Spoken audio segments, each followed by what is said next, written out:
네, 코스피 1990선 단기적인 저항은 일단 넘고 다시 2000선을 향해서 가는 움직임입니다. 하지만 오늘은 좀 쉬어가는 모습이고요. 최근 시장의 분위기가 코스닥에서 코스피로 왔다 갔다 저울처럼 움직이고 있는데요. IT와 자동차, 일명 전차주들이 다시 한번 시장을 주도할 것이다 라는 의견들이 힘을 얻고 있습니다.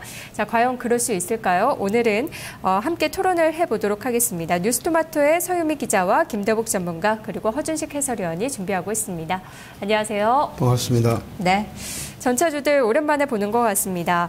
일단 시장에서 왜 IT와 자동차를 다시 한번 주목하고 있는지 그 이유가 있을 것 같은데요. 전문가님께서 그 배경부터 좀 설명을 해주세요.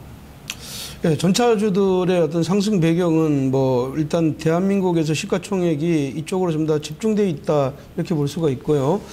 최근에 이제 주가가 우리 시장이 글로벌 시장하고 디커플링 현상을 보이고 있는데 거기에 가장 큰 영향은 엔저라고 볼 수가 있겠죠. 아베 정부가 들어서면서 엔화의 어떤 약세 흐름이 우리나라의 어떤 수출 경쟁력을 감소시켰는데 최근 들어와서 엔화는 다시 이제 그 엔저의 영향이 조금씩 감소되는 듯한 느낌을 받고 있습니다. 무엇보다도 우리나라의 원화가 절하의 속도를 계속 가져가면서 우리가 수출의 어떤 채산성이 높아지는 자리, 손익분기점을 이미 넘었다 이렇게 볼 수가 있는데 이러한 흐름 때문에 이쪽을 봐야 되고 특히 전차 섹터는 이익 모멘텀이 계속되고 있다 이렇게 보입니다. 우선 표를 하나 보겠습니다. 엔달러 환율과 지금 현재 원달러 환율입니다. 아래에 지금 봉 차트가 원화의 환율인데 우리 원화가 A 국면하고 B 국면을 보면 이 원화와 엔화의 어떤 괴리도가 A 국면에서는 굉장히 많이 스프레드가 많이 벌어져 있는데 지금 B 국면에서는 스프레드가 줄어들었으니까 엔화가 약세 흐름을 이어가더라도 큰 영향을 주지 않는 범위에 왔다 이렇게 볼 수가 있고요. 마찬가지로 우리나라 원화가 1,050원의 저점을 찍고 나서 1,120원을 찍고 지금 현재 행보 수렴하고 있는데 이 자리는 그 우리나라의 어떤 수출 기업들의 손익분기점을 넘어서는 자리입니다. 네. 물론 이 원화가 가치가 떨어지게 되면 원화 자산으로 표시되어 있는 그 자산을 기피하는 어떤 현상 때문에 외국인들이 들어오진 않지만 우리나라의 어떤 채산성은 굉장히 좋아진다. 그러니까 이걸로 인해서 시장은 1분기의 실적에 대한 어떤 부담감을 이런 흐름들이 가면 2분기에 가면 만회될 가능성이 높다 이렇게 보고요. 두 번째 보는 거는 우리 엔화하고 엔화의 영향이 한일 주요 기업들의 상대 강도를 나타낸 건데요. 이건 이제 삼성전자와 우리 현대차 시가총액 1, 2 종목을 소니와 도요타로 가지고 나눈 겁니다. 이제 2012년 10월 달만 되더라도 우리가 한 130%로 우리가 한 30% 정도 고평가돼 있었는데 이 약세 흐름을 이어가면서 80%대로 떨어졌으니까 우리나라의 주가들이 그만큼 상대적으로 저평가 양상에 있고 지금 이 흐름은 엔화가 꺾어지면서 다시 엔화가 강세 기조를 살짝 보이면서 다시 돌아서고 있기 때문에 이 기조는 돌아설 가능성이 높다 이렇게 보겠고요. 그 다음에 이제 IT 섹터들을 좋게 보는 이유는 IT 2013년도 연간 순이익 추정치입니다. 여기서 보면 반도체 장비 업체들이 빨간색 선으로 그려져 있는데 아주 강력하게 위로 올라갔죠. 그 D램 반도체가 굉장히 좋아지고 이쪽에 어떤 시설 투자가 이루어지고 있기 때문에 이쪽에 관련되어 있는 종목들이 계속 강세 흐름이 가고 이익이 모멘텀이 있다. 마찬가지로 그러니까 3월 달 들어서 보면 지금은 디스플레이 업종이나 전자부품 업종도 다 상승하고 있기 때문에 상반기에 이 종목들은 주도할 개연성이 높고 마지막으로 하나 보겠습니다. 반도체 가격 동향이죠. 이 반도체 가격이 사실은 2분기에 가면 풍기 현상을 일으킨다 이렇게 할 정도로 굉장히 강하게 오르고 있다 이렇게 보는데 3월 초만 해더라도 약 한 20% 정도 올라서 지금 D램 가격 DDR3 2기가를 보면 한 1.78달러 정도 나옵니다. 그래서 이런 흐름이라면 이 반도체와 연관되어 있는 어떤 산업들은 좋아질 수밖에 없고 특히 이제 중국의 그러니까 중가형 스마트폰 시장이 활성화되면서 랜드 프레시 가격도 굉장히 강하게 올라오고 있습니다. 이런 흐름으로 볼 때 IT 섹터나 지금 이런 종목은 굉장히 강하겠고 특히 이제 1분기에 삼성전자에 대한 어떤 실적에 대한 이런 부담감 이런 것들이 있는데 요거는 그냥 표를 하나 보면서 간단하게 말씀드리면 삼성전자의 어떤 실적은 분기 중에서 1분기가 가장 짧습니다.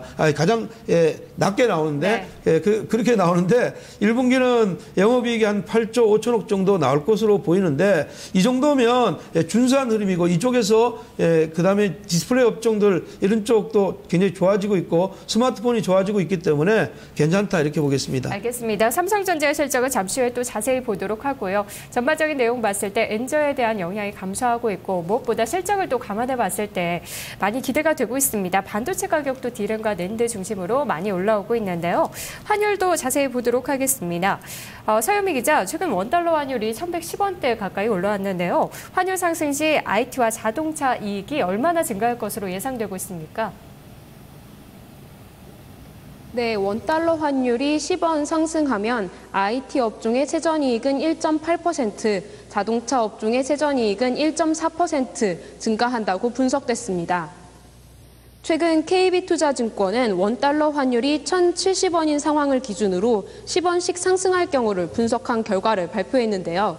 이에 따라 올해 IT와 자동차 두 업종에서 이익이 1조 원 이상 늘어날 것으로 전망됐습니다.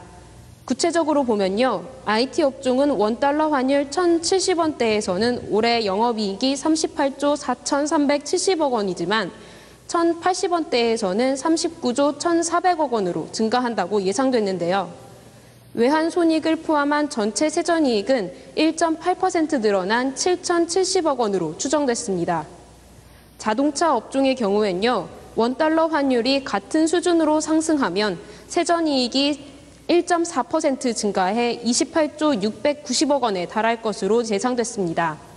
김성루 KB투자증권 연구원은 원론적으로는 IT 업종의 이익 증가가 더 많을 것으로 평가되지만 이번에는 자동차 업종의 투자 심리 개선 효과가 더 클 것이라고 분석했습니다. 네, 이론적으로는 IT에 더 좋겠지만 분위기상 투자 심리에는 또 자동차에 우호적이다라는 분석도 나오고 있네요. 중요한 건 삼성전자의 1분기 실적이 될 것 같은데요. 증권가의 예상치는 어떻습니까?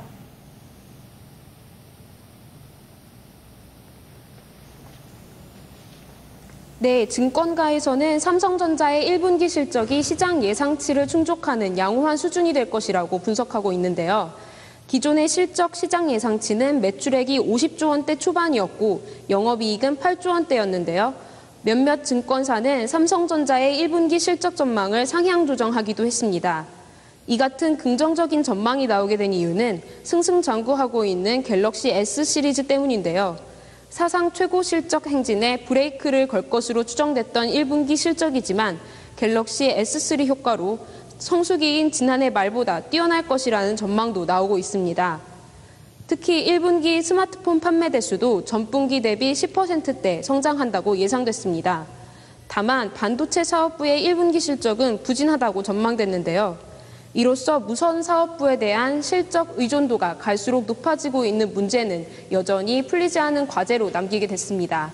네, 아무래도 숙제를 안고 있기는 하죠. 그래도 실적에 대해서는 전반적으로 좀 낙관하는 쪽이 우세한 것 같은데요.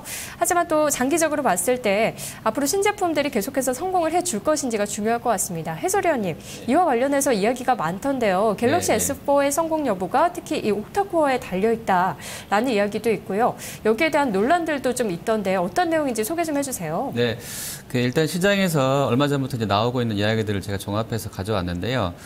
삼성이 ARM 쪽에서 설계해준 그 코어텍스 15로 AP를 만들었는데 이게 이제 발열 문제가 워낙에 많은 점이 단점이었던 것으로 지적이 됐었는데 이것을 해결하지 못했을 것이라는 추측이 나오고 있습니다. 워낙에 이제 그 엑시노스 5 그러니까 이번에 S4에 장착하기로 한 옥타코어 관련해서는 성능이 3D 그래픽 성능을 기존보다 2배 정도 높일 수 있는 AP였었고 전력 소모량은 70% 정도 줄일 수 있는 것으로 각광을 받았었는데 일단 구성이 저전력 A7 코어 4개, 또 고성능의 코어텍스 A15 코어가 각각 4개씩 묶어져서 이 두 세트를 교차로 사용하는 빅네트를 적용을 했는데요. 이 두 개 사이의 정보 처리에 있어서도 상용작용에 있어서 문제가 있다는 그런 지적이 나오고 있습니다. 이렇게 또 실제로 왔다 갔다 하면서 사실은 4개씩만 구동이 되기 때문에 동일 시간대에 8개가 아니라 4개씩만 구동이 되기 때문에 진정한 의미의 옥타코어는 아니다. 이런 좀 폄하하는 발언도 있었던 것 같습니다. 어쨌든 갤럭시 S4에 들어갈 AP를 지금 그 그 기존에 삼성이 하려고 했던 것처럼 다 생산하지는 못할 것이라는 전망도 쏟아져 나오고 있는데 부족분은 최근 뉴스 플로우를 보면 퀄컴 쪽에 스냅드래곤 600을 갖다 쓸 거라고 합니다. 이 600 시리즈는 쿼드코어로 알려져 있는데 이걸 대부분 갖다 쓴 것으로 보여지고요. 이미 국내 업계에서도 이제 보도가 된 내용인데 삼성전자 무선사업부가 갤럭시 S4 초도 물량 1000만 대 중에 70%는 이 퀄컴의 AP 스냅드래곤 600을 썼던 것으로 쓰기로 한 것으로 알려져 있습니다. 그리고 이제 외부 AP 비중이 S3 때도 한 5대5 정도로 추정이 되고 있었는데 그중에 절반이 이제 퀄컴 물량이었다고 봅니다. 근데 이제 50%가 아니라 초도 물량이긴 하지만 70%를 AP를 갖다 썼다는 점에서는 조금 그 하드웨어 차별, 경쟁력 내세우고 나온 삼성한테는 이미지랑 자존심을 좀 구기게 하는 그런 이슈였다 이렇게 보고 있고요. 네. 현실적으로는 이 옥타코어가 수급에 차질이 생긴다고 하면 S4는 쿼드코어랑 옥타코어, 쿼드코어는 아까 말씀드린 네, 퀄컴의 600 시리즈입니다. 그거랑 자체 개발한 옥타코어 두 가지 모듈을 장착하는 것으로 갈 것이다. 이런 전망이 있습니다. 뭐 어쨌든 조금 그 불편합니다만 일부 제품에 대해서는 그래도 삼성이 자체 개발한 그 옥타코어 시리즈를 장착할 수 있게 됐다는 점에서 봤을 때는 뭐 진일보한 것이다라고도 평가할 수 있겠는데 삼성 측에서는 2분기가 되면 엑시노스 5가 그러니까 지금 하고 있는 옥타코어가 본격적으로 양산될 것이다라고 이야기를 했기 때문에 조금은 좀 기다려봐야 될 것 같습니다. 이 부분에 대해서는요. 다만 이제 시장에서 반응이 좀 이제 다를 수 있겠는데요. 아까 말씀드린 대로 옥타코어를 하드웨어의 진일보한 스펙으로 들고 나왔었는데 쿼드코어로 대부분이 출시돼야 되는 상황이 왔다 이렇게 된다고 그러면 생각에 따라서는 그 삼성의 LSI 사업 부분에 대한 기술력에 대한 시장의 어떤 신뢰도가 떨어지는 건 아니냐는 문제가 있을 수 있겠고요. 삼성이 이 발열 등의 이슈, 이 불량 때문에 수요를 잘 못 맞춰서 실제로 1000만 대 초도 물량에 맞춰서 생산하려고 했었는데 네. 거기에 못해서 수율이 안 나와서 못했다고 한다면 아마 이건 기술력에 대한 논란으로 이어질 수 있겠고요. 실제로는 이제 실적 관련해서도 LSI 사업부 매출이 둔화될 우려는 있다 이렇게 보시면 되겠습니다. 삼성의 LSI 사업부 매출은 지난해 4분기 기준으로 매출이 4조 원대였었고요. 전체 반도체 매출 중에 44%의 비중을 차지했었습니다. 영업이익은 단순하게 매출 비중대로 추정을 해본다고 그러면 LSI 부분 영업이익이 4분기 한 6,200억 정도 했을 것 같거든요. 그래서 이제 향후에 이 실적이 조금 덜 나올 수는 있겠다라고 생각을 해봤습니다. 개당 단가를 보면 키움증권 자료에 따르면 옥타코어는 개당 단가가 $30로 들어가고요. 쿼드코어는 $18로 잡혀있기 때문에 아마 쿼드코어로 들어가면 실제로 옥타를 장착했을 때보다 단가가 $12 떨어지는 효과는 있습니다만 삼성 매출 부분에 있어서는 옥타코어 $30짜리가 못 들어가게 되는 효과가 있는 것이기 때문에 아마 이 부분이 좀 깎여나갈 수는 있겠다 이렇게 보고 있습니다. 네. 지금 뭐 옥타코어, 쿼드코어 무슨 얘기인가 하시는 분들 있을 텐데 조금 더 쉽게 풀이를 해드리자면 쿼드코어는 좀 많이 들어보셨을 거예요. 이제 4개의 CPU가 돌아간다면 옥타코어는 8개이기 때문에 삼성에서 또 신기술로 주목을 받았던 건데 거기에 대해서 수율 문제나 아니면 기술 혁신 문제가 다시 불거질 수 있다. 생각하는 것처럼 8개가 한꺼번에 돌아가는 게 아니더라라는 문제가 지금 제기가 되고 있다는 거죠.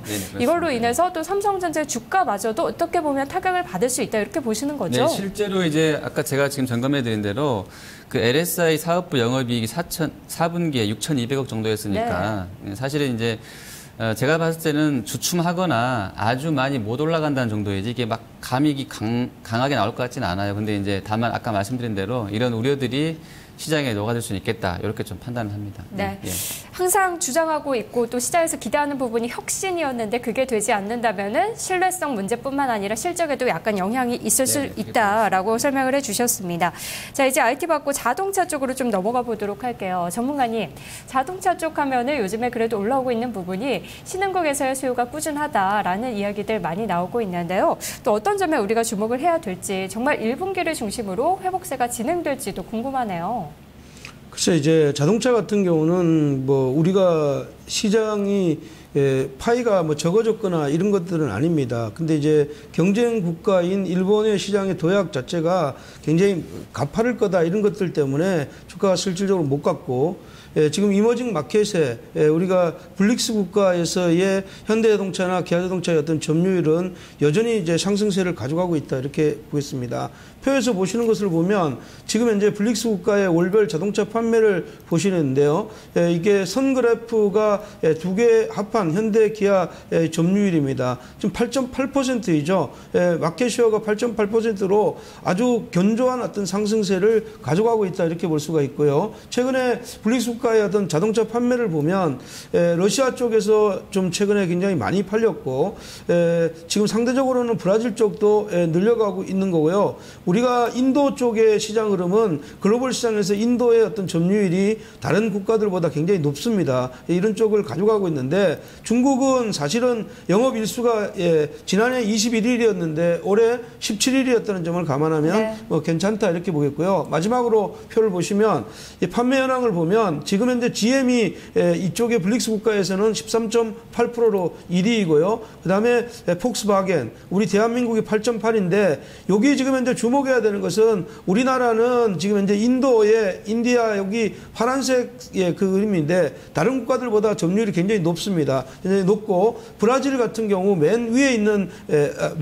러시아 같은 경우는 지금 보면 일본의 닛산이 지금 현재 굉장히 강하고 도요타 이런 쪽에 포드 이런 쪽은 아직까지 점유율을 높여가지 못하고 있다 이렇게 보면 그러면 이쪽에서의 시장보다는 구미나 유럽이나 미국 쪽에서의 시장은 넓혀가더라도 아직까지는 이쪽 블릭스 국가에서는 한국의 현대 기아가 강하기 때문에 우리 시장에는 이제 2분기 쪽으로 가면 안정을 찾을 것으로 이렇게 보겠습니다. 네, 뭐 시장 측면에서도 성장 측면을 본다면 역시 중국을 또 보지 않을 수가 없는데 미리 선점을 하고 있고 여기에서 판매가 꾸준하다는 점이 긍정적인 것 같습니다. 뭐 중국은 워낙 영업일수가 춘절 때문에 짧았으니까요. 그걸 감안해 본다면 판매 대수도 괜찮은 것 같아요.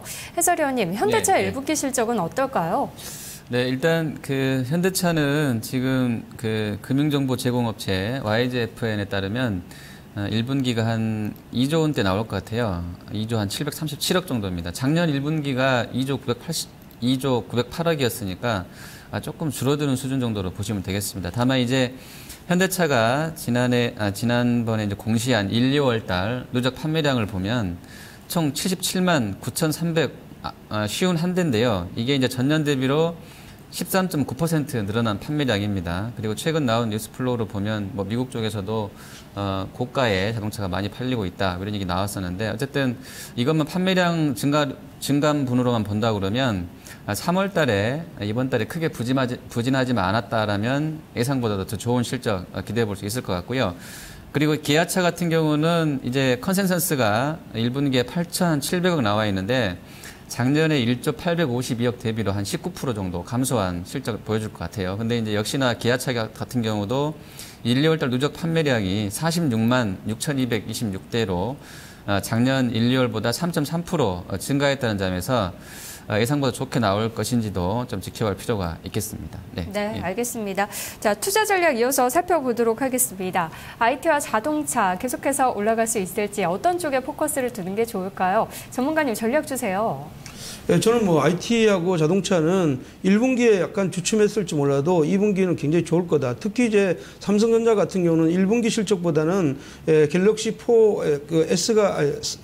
S4가 나오는 2분기부터 실적이 본격적으로 증가할 것으로 보이면 영업이익이 10조 시대로 오면 10조 원까지 이야기 나오더라고요. 굉장히 좋은 것으로 간다 이렇게 보고 아까 봤던 어떤 반도체 동향이나 이런 걸 볼 때 전자 파트는 굉장히 좋다 이렇게 보겠고요. 자동차 파트는 지금 현재 기아 현대가 사실은 5개년 동안 보면 3월달하고 4월달, 특히 4월달에 약 한 평균 한 17% 정도 상승률을 보였다. 5개년 동안에 표를 하나 보시겠는데요. 표 보시면 1월달 2, 3, 4, 3월달하고 4월달이 기아 자동차, 현대차, 현대오비스가 최근 5년 동안의 수익률이 가장 좋았던 달이다 이렇게 보는데 이게 이제 지금 중국의 3공장하고 브라질의 공장이 지금 이제 증설이 완료되면 이때부터는 또 시너지 효과가 좀 더 나올 거다 이렇게 보면 보면 4분기부터 그러니까 4월 달부터 좋은 거니까 지금부터 서서히 좋아지고 있다 이렇게 보면 모비스나 지금 이제 현대 이와 같은 경우는 트렌드를 이렇게 만들어가는 과정이고 아직까지는 현대나 기아차 같은 경우는 트렌드를 못 만들었다 이렇게 보겠습니다. 그래서 저는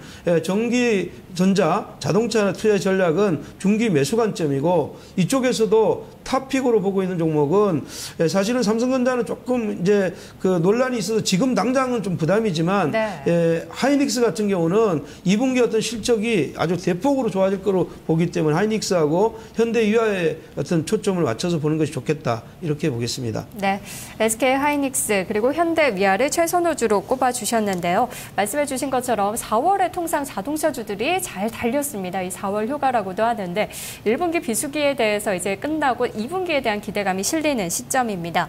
해설위원님께서는 어떤 종목을 또 눈여겨보시는지 전략도 주세요. 네, 일단 좀 시간이 되니까요. 좀 큰 판부터 잠깐 점검을 해볼게요. 예전에는 어떤 이유에서든지 간에 유가가 올라가면 IT 섹터라든 자동차 쪽, 그러니까 소비재 쪽은 좀 안 됐었거든요. 그리고 이제 화학이라든 철강조 쪽이 좀 올라갔던 부분이 있었어요. 근데 이제 최근에는 다들 보셨겠지만 유가가 지금 한 97달러 선까지 올라가고 있는데도 크게 안 빠집니다. 소비재 섹터가. 그 원인은 저는 그렇게 판단합니다. 이제 미국 쪽에서 워낙에 이제 셰일가스에 대한 모멘텀이 받고 있기 때문에 에너지 단가가 옛날보다 많이 떨어져 있어서 소비를 할 수 있는 여력이 그러니까 유가가 오르더라도 소비를 할 수 있는 여력이 예전보다는 많아졌다 이렇게 보고 있고요. 일단 주택 가격이라든지 글로벌하게 상당한 그 양적 완화로 인해서 돈이 많아진 상황에서 주가가 올라가면 본인이 생각하기에 상당한 어떤 그 웰스 이펙트를 자산 효과를 부의 효과를 누리게 되거든요. 그래서 이런 부분들이 소비를 자극할 수 있는 상황인 것 같고요. 일본 같은 경우도 지금 뭐 외신 보도 따르면 주요 이제 부유층이긴 하겠습니다만 조금씩 소비 심리가 좀 살아날 것 같은 조짐이 보인다 이런 얘기가 나오고 있거든요. 그리고 일부 업체들이 다시 뭐 가동률을 높인다 이런 얘기도 나오고 있고요. 네. 뭐 이런 상황을 일단 미리 좀 말씀을 드리고요. 그리고 IT랑 자동차는 일단 4월 달을 앞두고 있고 또 이제 분기 말 윈도우 드레싱이 들어올 수 있어서 아마 기관 쪽에서는 특히나 외국인은 이제 워낙에 팔고 있으니까 좀 제껴놓고요. 기관 쪽 수급을 봐야 될 것 같은데 기관이 건드릴 수 있는 쪽은 실적이 아주 양호하거나 양호할 것으로 전망이 되거나 이익 대비로 낙폭이 상당히 커서 저평가된 쪽을 이제 노릴 것인데 아마 이 컨셉상으로는 IT랑 자동차가 좀 주요하지 않겠냐 보고 있습니다. 다만 이제 특히 삼성전자 같은 경우는 외국인 매물이 계속 좀 나오고 있기 때문에 조금 봐야 될 것 같긴 한데요. 그런 상황이 있고요. 밸류에이션도 보면 지금 삼성전자는 올해 네트로 한 30조 한다 했을 때요. 한 7.3배 수준의 PER밖에 적용받지 못하고 있거든요. 보면 사실 삼성이랑 똑같은 회사 업을 하고 있는 회사가 없기 때문에 같은 IT 계열군으로 그냥 제가 추려와 봤는데 애플이 선행 PER로 9.27배입니다. 삼성보다 좀 더 비싸고요. 현재 고평가돼 있고요. 퀄컴이 거의 이제 AP 칩 쪽으로 많이 하기 때문에 보면 13.6배 정도의 밸류를 받고 있습니다. 비싸죠. 높죠. 그리고 인텔 같은 경우도 10배입니다. 10.4배의 PER입니다. 그래서 글로벌하게 보면 IT 중에 삼성이 비싸지 않다. 쌉니다. 이 점을 좀 말씀을 드리고 싶고요. 그리고 현대차 같은 경우는 5.5배입니다. 올해 네트 생각했을 때 5.5배 PER인데 지금 보면 토요타가 거의 1등이죠. 13.5배로 가장 높습니다. 물론 1위이기 때문에 프리미엄 준다고 했을 때도 상당한 차이를 보이고 있고요. 제너럴 모터스가 6.44배 정도의 선행 PER을 적용받고 있습니다. 그래서 종합을 해보면 IT랑 자동차는 저평가되어 있는 게 맞기 때문에 긍정적으로 접근하시는 전략이 맞다 이렇게 보고 있습니다. 네. 한 가지 질문만 좀 드리고 싶은데요. 뭐 전문가님께서는 중장기 매수라고도 하셨지만 약간 고민하고 계실 것 같은 부분이 엔화가 장기적으로 봤을 땐 100엔대까지 간다고 하고 삼성전자는 말씀해 주신 것처럼 기관만 믿기에는 외국인이 너무 10거래일 연속 매도를 하고 있단 말이죠. 실적이 좋다고 하는데 이렇게 매도하는 게 또 찜찜하신 분들도 있을 거예요. 아무리 뱅가드 물량이 있다지만 만약에 실적보다 하회할 가능성도 있는 건지 그럴 경우는 또 어떻게 할까요, 해설위원님? 글쎄요. 먼저 환율을 잠깐 말씀드리면 환율은 저희가 이제 항상 말씀드리지만 두 가지 경로를 통해서 금융 변수이기 때문에요. 두 가지 경로를 통해서 기업 실적이라든지 또 주식 투자하는 입장에서 봤을 때는 외국인의 어떤 그 자금 동향 영향을 주게 되죠. 그래서 사실은 엔화가 100엔대까지 올라가는 게 반드시 나쁘냐고에 대해서는 그거는 어떤 규정을 하기는 어렵고요. 좋은 면도 분명히 있기 때문에 플로우 상으로는 자금 이동 상으로는요. 그리고 그런 부분이고 삼성 같은 경우는 실적 관련해서 지금 컨센서스 8조 원대 나오고 있는데 아마 그 정도 해주면 괜찮을 거고요. 거기서 위아래로 조금씩 등락이 있다 하더라도 시장에서는 제가 판단하기로 크게 영향을 받지 않을 것이다. 그럼요. 주가가 이미 150만 원 초반까지 내려가 있는 상황인데 거기서 아주 잘 나오거나 아주 못 나오지 않은 정도가 된다고 그러면 뭐 크게 의미 없는 정도의 이벤트가 될 것 같습니다. 네. 예. 실적보다 잘 나왔으면 좋겠습니다. 시장 분위기를 위해서라도요. 뭐 증권사에서는 삼성전자 190만 원대까지도 목표가 제시가 되고 있는데요. IT와 자동차 두 분 다 조금 더 갈 수 있을 것으로 예상을 하고 계셨는데요. 오늘 전체주들 살펴봤습니다. 말씀 고맙습니다.